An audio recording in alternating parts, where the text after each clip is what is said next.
KNR Gold and Diamonds Telugu తక్కువ బంగారం ఎక్కువ విజయవాడ బెంగళూరు మరియు Vizag బ్రాంచ్లలో. It's a historic day today, and this is going to be the first inaugural flight to the new Bhogapuram Alluri Sitaram Raju Airport, connecting North Coastal and Vizag to the rest of the world. Thank you all for being there. It's going to be a smooth flight conditions, and it's a historic day for all of us and for me as well. And I have my parents, my mom, my mother-in-law, my son, and my wife also traveling with all you wonderful passengers today. Thank you, everybody, and let's have a nice flight.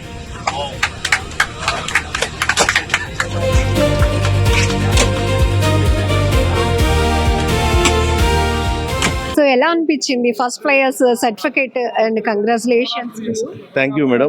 యాక్చువల్గా మేము book చేసుకున్నప్పుడు కూడా ఈరోజు first flight అని అనుకోలేదు. ఎందుకంటే 17వ తారీఖు నుంచి ఇక్కడ డొమెస్టిక్ ఫ్లైట్స్ గురించి ఫ్లైట్స్ అన్ని మొదలవుతాయని చెప్పారు, కానీ ఈరోజు మేము వచ్చే ఫ్లైటే అది అవుతుందని చెప్పి మేము అసలు ఊహించలేదు. Super idea. వేడి వేడి టీ, మెరీనా బీచ్ లో కారంగా 2 మిర్చి బజ్జీలు. మాకు టీ అంటే ట్యాంక్ బండు, పక్కన ఉస్మానియా బిస్కెట్, ఆ తర్వాత ఒక పాత పాట. అది సేమ్డా. Thank you. ఇది కూడా సేమ్. ఏవిటి gold cup.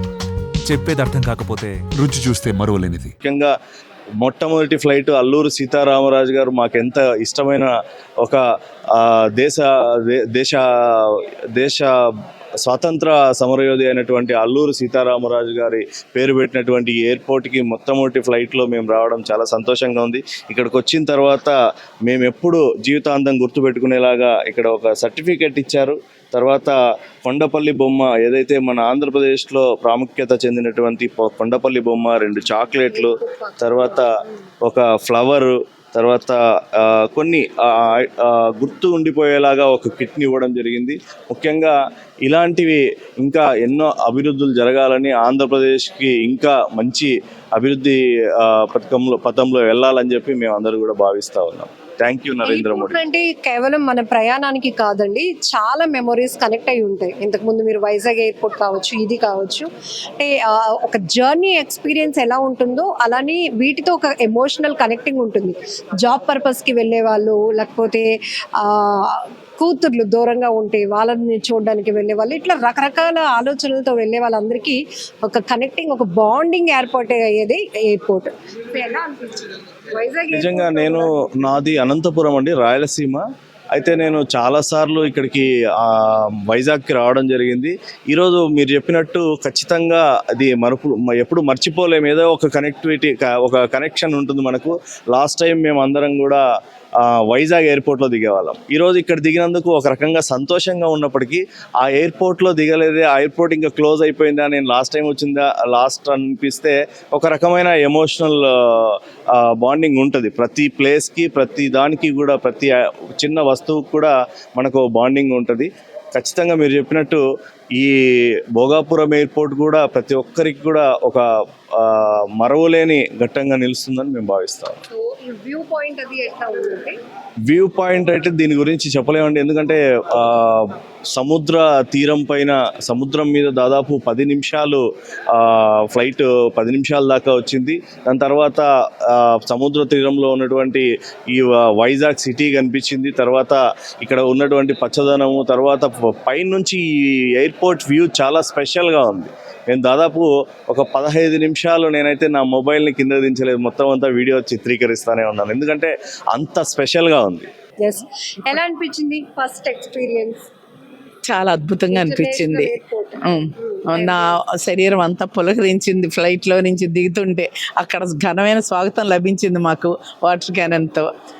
ఇలాంటి స్వాగతాన్ని నేను అక్కడ అమెరికాలో బాస్టన్లో చూశాను. మన ఇండియన్ ఫ్లాగ్తో షిప్ వస్తుంటే అక్కడ వాళ్ళు వాటర్ క్యానన్తో స్వాగతం పలికారు.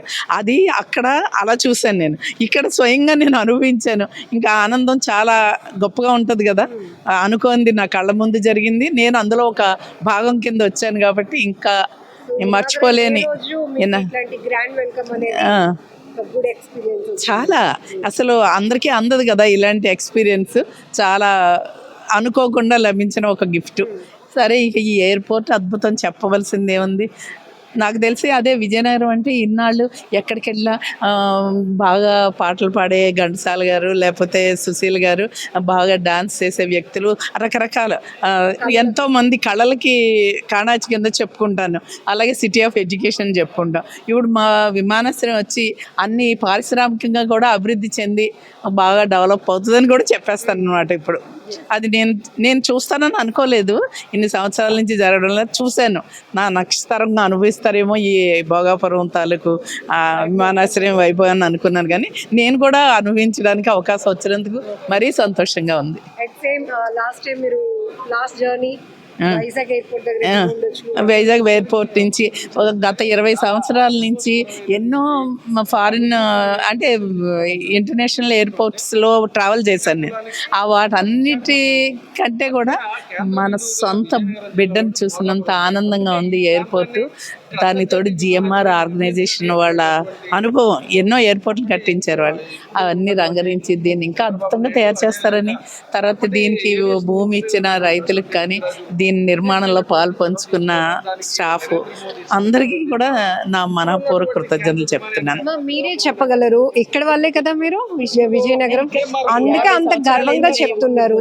ఇక్కడే చదువుకున్నారు, ఇక్కడే పెరిగారు. ఇవన్నీ చూసినప్పుడు ఒకప్పుడు ఈ ప్రాంతం ఎలా ఉండేది, ఇప్పుడు ఇంటర్నేషనల్ స్టాండర్డ్స్ ఇవన్నీ చూస్తుంటే యాక్చువల్గా చెప్పాలంటే నేను ఈ ఊరు 78లో వచ్చాను ఇక్కడ జాబ్ చేయడానికి. మాన్సా సంస్థలో ఉమెన్స్ కాలేజీలో జువాలజీ లెక్చరర్గా జాయిన్ అయ్యాను. అంటే దాదాపు 50 సంవత్సరాలు అయిపోయింది నేను వచ్చి. ఆనాటికి ఈనాటికి ఎంతో మార్పు అనమాట. నేను ఒక లెక్చరర్గా ఈ విలేజెస్ చాలా వాటిలో నేను ఎలక్షన్ డ్యూటీలు అది చేసినప్పుడు ఫ్యామిలీస్ ఒక 200 మంది ఆ ఊళ్ళో ఉంటే కనీసం ఒక 100 మంది కూడా లేనటువంటి విలేజెస్లో నేను ఎలక్షన్ డ్యూటీ చేశాను. మిగతా వాళ్ళందరూ ఎక్కడికి వెళ్ళారని అడిగితే పొలం పనులకి వేరే ఊళ్ళు వెళ్ళారు అని చెప్పేవారు. ఓన్లీ ముసలి ముతక చిన్నపిల్లలే ఉండేవారు. పెద్దవాళ్ళందరూ యంగ్ యూత్ అంతా కూడా వేరే చోట రైతువారీ పనులకి. అలాంటి ప్రదేశంలో ఈ సంస్థ ఇక్కడ నిర్మించి దీనికి ప్రభుత్వం అన్ని విధాల చేయూతనిచ్చి చేయడం అనేది ఇక్కడ అభివృద్ధికి తప్పకుండా ఇది ఒక సోపానంలాగా పనిచేస్తుందని నేను అనుకుంటున్నాను. లోకల్ అంబియన్స్ లో భాగంగా అరకు కాఫీ గానీ అన్నీ ఉన్నాయి, కళ్ళతో చూశాను. కానీ నేను నా లగేజ్ తీసుకుని బయటికి రావడంలో అక్కడ ఆగి ఎంజాయ్ చేయలేదు. నెక్స్ట్ అదే పని చేస్తాను లోపల. ఎందుకంటే ఈ అందరూ ఇంత ఉత్సాహంగా ఉన్నారు కదా, ఒకళ్ళనొకళ్ళు చూసుకుని ఈ హడావుడిలో నేను బయటకు వచ్చేసాను. నెక్స్ట్ టైం ఇంకా ఎలాగో ఇక్కడి నుంచే ట్రావెల్ చేస్తాం కాబట్టి తప్పకుండా అవన్నీ ఎంజాయ్ చేస్తాను. అందులో ఇంకేం లోడ్ చేయరు. ఫస్టే ఇలా ఉందంటే స్టార్టింగ్లోనే ఇంక ఇది డెఫినెట్గా చాలా గొప్పగా ఉంటుంది ఈ ఎయిర్పోర్ట్.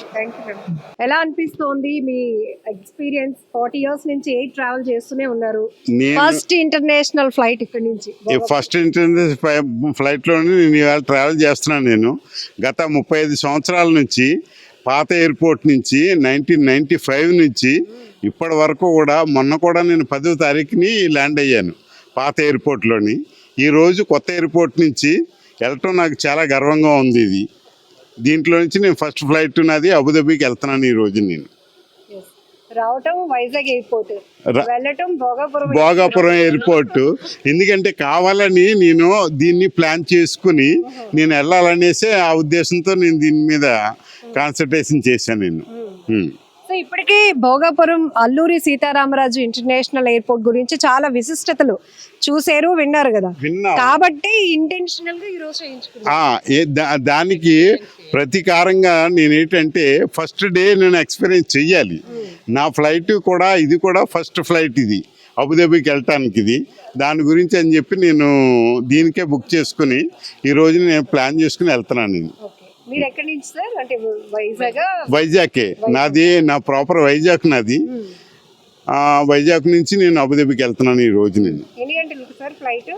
9:50కి. ఓకే, ఎన్ని గంటలకి స్టార్ట్ అయ్యారు వైజాగ్ లో? నేను ఈ రోజు 6:30కి బయలుదేరాను. నేను ఇక్కడికి వచ్చేటప్పటికి 7:45కి ఇక్కడ చేరుకున్నాను.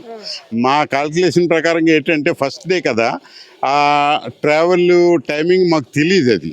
ఇప్పుడు ఈ రోజు మేము ఫస్ట్ ప్రయాణం చేయటం వల్ల మాకు తెలిసింది గంటన్నరలో మేము ఎయిర్పోర్ట్ రాగలం విశాఖపట్నం నుంచి ఇక్కడికి. సో ఓన్ ట్రాన్స్పోర్టా లేకపోతే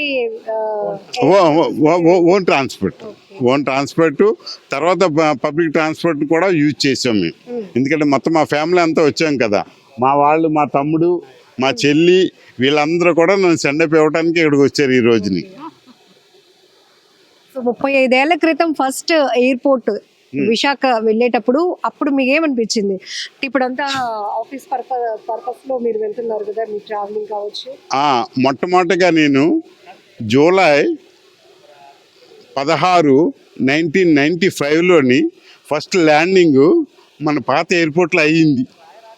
అప్పటి నుంచి ఇప్పటి వరకు కూడా ఇన్ని సంవత్సరాలు ఆ ఎయిర్పోర్ట్లో మేము టేక్ ఆఫ్, ల్యాండింగ్ అన్నీ సురక్షితంగా జరిగినాయి. ఈ రోజుని మరి కొత్త ఎయిర్పోర్ట్కి వచ్చాము. ఇంకా దాంట్లోనే మేము దీంట్లో కూడా కంటిన్యూ చేయాలని అనుకుంటున్నాం. మేము వైజాగ్ ఎయిర్పోర్ట్ క్లోజ్ అయింది సర్వీసెస్ అన్నాక ఎలా అనిపించింది మీకు? చాలా బాధ అయింది.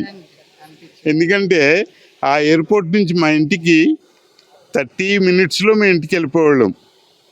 ఈ రోజుని 2.5 hours ముందు బయలుదేరవలసి వచ్చింది ఇక్కడ రావటానికి. అప్పుడంటే దగ్గర ఉండేది, ఎంతో కన్వీనియంట్గా ఉండేది. కానీ ఇప్పుడు కొంచెం దూరం ప్రయాణం చేయవలసి వస్తుంది. కానీ ఇలా చేయటం వలన ఇది ప్రజలందరికీ కూడా మంచి డెవలప్మెంట్లోని వచ్చింది కనుక ఇది మేము గవర్నమెంట్కి ప్రోత్సహిస్తున్నాం. ఎందుకంటే ఇక్కడ నుంచి ఇంకా వేరే దేశాలకి ఇంకా ఇంటర్నేషనల్ ఫ్లైట్లు కూడా ఇంకా రావాలి. ఇక్కడికి వచ్చిన తర్వాత మా అందరికీ కూడా ఫ్రీ అవుతుంది. ఫ్యామిలీతో కానీ పిల్లలతో కానీ మేము ట్రావెల్ చేయడానికి ఈజీ అవుతుంది.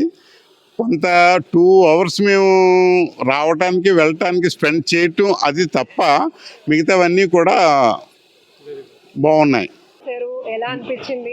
మేము బెంగళూరు నుంచి ఐ థింక్ మీరు వైజాగ్ ఎయిర్పోర్ట్ నుంచి వెళ్ళాము. వచ్చేటప్పుడు బెంగళూరు నుంచి వస్తున్నాం అనమాట. ఈరోజు మా అమ్మాయి అమెరికా వెళ్ళిపోయింది, అక్కడి నుంచి శాన్ ఫ్రాన్సిస్కో వెళ్ళి. మేము ఫస్ట్ ఫ్లైట్ లక్కీ, ఆ అమ్మాయి ముందే బుక్ చేసింది. బుక్ చేస్తే 17th వచ్చింది డేటు. 17th మాకు లక్కీగా ఇనాగరల్ డే అయింది. చాలా మంచిది అయింది అనిపించింది. We enjoyed a lot. చాలా బాగుంది, అన్నీ బాగున్నాయి. కొన్ని కొంచెం ఇంకా డెవలప్ అయితే బాగుంటాయి. బాగున్నది, చాలా బాగుంది. కంపారిటివ్లీ వైజాగ్ కన్నా చాలా పెద్దది and it helps a lot. కొంచెం ఈ ట్రాన్స్పోర్ట్కి మనకి ఏదైనా కొంచెం అదర్వైజ్గా దగ్గరగా వస్తే, బికాజ్ పెద్దవాళ్ళు నడవడానికి కష్టం అవుతుంది లగేజ్ పట్టుకొని అంత దూరం. నేను 70 years, ఆవిడ 65 ఏళ్ళు అయినా మేము అక్కడి నుంచి మొత్తం లగేజ్ కలెక్ట్ చేసుకొని చివరి వరకు వెళ్ళడానికి కొంచెం పికప్ ఏదైనా ఉంటే అది బాగుంది. అక్కడి నుంచి ట్యాక్సీ వరకైనా పికప్ ఉన్న సీనియర్ సిటిజన్స్కి వాళ్ళకి అలాగే ప్రొవైడ్ చేస్తే బాగుంటుంది. ఎయిర్ ట్రావెలర్గా మీ అభిప్రాయం చెప్పారు. ఇప్పుడు శ్రీకాకుళం వాసులుగా ఉత్తరాంధ్రకు వచ్చిన ఈ గ్రేట్ అచీవ్మెంట్, చాలా అచీవ్మెంట్ అమ్మ. ఉత్తరాంధ్రకి అసలు ఏమీ రాదని అనుకునేవాళ్ళం, మాకేమో చాలా చాలా చాలా మాకు బెనిఫిట్ అయింది. దీనివల్ల ఇండస్ట్రీస్ వస్తాయని, ఎంప్లాయ్మెంట్ పెరుగుతుందని అందరికీ, తర్వాత ఏమో కనెక్టివిటీ ఒకటి బాగా పెరుగుతుందని. లేకపోతే శ్రీకాకుళం పేరు చెప్పగానే రైల్వే స్టేషన్ దూరంగా ఉండేది, మా టౌన్ హెడ్ క్వార్టర్స్ అయినా మాకేమో కనెక్టివిటీ ఉండేది కాదు, బస్ ఫెసిలిటీ ఒక్కటే ఉండేది. అటువంటిది ఇప్పుడు ఈ ఎయిర్పోర్ట్ రావడం వల్ల కనెక్టివిటీ పెరుగుతుంది. అదేవిధంగా ఇండస్ట్రీస్ పెరుగుతాయి, ఎడ్యుకేషనల్ ఇన్స్టిట్యూషన్స్ పెరుగుతాయి, అన్ని విధాలుగా బెనిఫిషియల్గా ఉంటుంది. అమ్మ మీరు కూడా ఒక 2 మాటలు శ్రీకాకుళం చెప్పారు, మీ పాపకు చెప్తారా? మన ఊర్లో ఎయిర్పోర్ట్ అదే చెప్తాను నేను. ఇక్కడి నుంచి షిఫ్ట్ అయిపోదాం అనుకుంటున్నాం, పిల్లలు దూరంగా ఉన్నారు కదా, పాప బాబు ఇద్దరు. కానీ ఇది ఇక్కడికి వచ్చేటప్పటికి వాళ్ళు కూడా వెనక్కి వచ్చేలా అంత బాగుంది. ఇది చాలా బాగుంది. ఫస్ట్ డే, ఈవేళ ఇనాగరల్ డే రోజే మీరు చక్కగా ట్రావెల్ చేస్తారు. ఎలా అనిపించింది? ట్రావెల్ బాగుంది. అన్ని ఎయిర్పోర్ట్లో ఇంటర్నేషనల్ ఎయిర్పోర్ట్స్లో ఎలాగా వచ్చామో అలా అనిపించింది. డెవలప్మెంట్ వస్తూ ఉంటుంది కాబట్టి వెయిట్ చేస్తాం. ఇది వచ్చింది కదా, నెక్స్ట్ అది వస్తుంది. పాపకి అమెరికాలో ఉన్న పాపకి చెప్తారా ఎయిర్పోర్ట్ ఎట్లా? డెఫినెట్గా వీడియో చూసి పంపించమండి. యాక్చువల్లీ మేము లే లదాఖ్ వెళ్ళాము. అక్కడ నుంచి రిటర్న్ అంటే బై స్టార్టింగ్ విశాఖపట్నం ఎయిర్పోర్ట్ నుంచి వెళ్ళాం. At the same time return after 10 days భోగపురంలో ల్యాండ్ అయ్యాం అనమాట. వైజాగ్ ఎయిర్పోర్ట్తో కంపేర్ చేసుకుంటే కాస్త ఏరియా వైజ్ పెద్దగానే ఉంది. At the same time infrastructures బాగా డెవలప్ చేశారు. సరౌండింగ్స్ అంటే లోకల్గా ఏవైతే సరౌండింగ్స్ భోగపురం ఎయిర్పోర్ట్కి సరౌండింగ్స్ ఏవైతే ఉన్నాయో like Bobbili veena and same time Etikoppaka బొమ్మలు బాగానే ఇనాగ్రేట్ చేసి ఇక్కడ లోకల్ ఉన్న కల్చర్ని ఎలా అయితే రిఫ్లెక్ట్ చేస్తున్నారో అవన్నీ కూడా ఇన్సైడ్ ఆఫ్ ద ఎయిర్పోర్ట్ చాలా బాగా రిప్రజెంట్ చేశారు ప్రతిదీ కూడాను. అట్ ది సేమ్ టైం బాగా లైక్ మొత్తం అంటే ఎయిర్పోర్ట్ ఫెసిలిటీస్ ఇన్ఫ్రాస్ట్రక్చర్స్ అయితే చాలా బాగానే ఉన్నాయి. సో మనం వైజాగ్ ఎయిర్పోర్ట్ పైనుంచి వెళ్ళినప్పుడు అబ్సల్యూట్ ఎయిర్పోర్ట్ వైజాగ్ ఎయిర్పోర్ట్ నుంచి టేక్ ఆఫ్ కానీ లేదంటే ల్యాండింగ్ వచ్చేటప్పుడు సరౌండింగ్స్ ఏవైతే ఇన్ఫ్రాస్ట్రక్చర్ ఉందో అదంతా ఏరియాలో చాలా బాగా డెవలప్ అయ్యి ఉంది. యాస్ట్రిక్ వ్యూస్గా కనిపిస్తాయి. But at the same time ఇక్కడ ఇంకా సరౌండింగ్స్ అనే ఇన్ఫ్రాస్ట్రక్చర్ అంత బాగా డెవలప్ అవ్వలేదు కాబట్టి ఇట్స్ ఓకే. బీచ్ వ్యూ అయితే ప్యాసింజర్స్ మిస్ అవ్వరు. బట్ సరౌండింగ్స్ ఉన్న పోర్ట్ వ్యూస్ కానీ బోట్స్ కానీ ప్రెజెంట్ అయితే అంత యాక్యురేట్గా మొత్తం ప్రెజెంట్ అయితే అవేం లేవు. సో బీచ్ లవర్స్ అయితే మాత్రం బీచ్ వ్యూస్ ఎంజాయ్ చేయొచ్చు. స్టడీస్ ఏం చేస్తున్నారు మీరు? జాబా స్టడీసా? జాబ్. సో మీ విజయనగరం, మీ ఊరు కూడా విజయనగరం అన్నారు కదా, ఎలా ప్రౌడ్ ఫీల్ అవుతున్నారు? It's okay. Actually towards Andhra people ప్రౌడ్గా ఫీల్ అవ్వాల్సిన మూమెంట్ ఇది.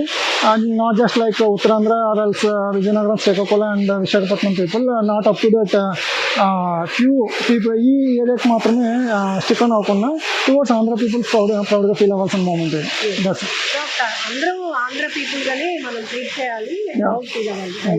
కానీ మీరు ఇక్కడే చదువుకున్నారు, ఇక్కడే జాబ్ ఇవన్నీ చూసారు కదా, ఒకప్పుడు ఏరియా ఎలా ఉండేది, ఇప్పుడు మీకు అది ఎలా అనిపిస్తుంది?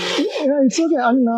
జస్ట్ లైక్ ఏదైనా ఒక ఏదో డెవలప్మెంట్ అనేది మెయిన్ కీ రోల్ ప్లే చేసేదైతే మాత్రం ఇన్ఫ్రాస్ట్రక్చర్ డెవలప్మెంట్ అనేది మ్యాండేట్ అనమాట.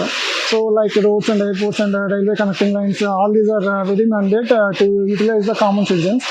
సో ఇంత పెద్ద ఎయిర్పోర్ట్ టువర్డ్స్ ఉత్తరాంధ్రకి డెడికేట్ చేయడం అనేది కాస్త ఈజీగా పీపుల్కి అనేది ఈజీ యాక్సెసిబుల్గా ఉంటుంది. అట్ ది సేమ్ టైం కాస్త ట్రాన్స్పోర్టేషన్ అనేది కామన్ పీపుల్కి ప్రొవైడ్ చేయగలిగితే ఇట్ విల్ బీ ఓకే.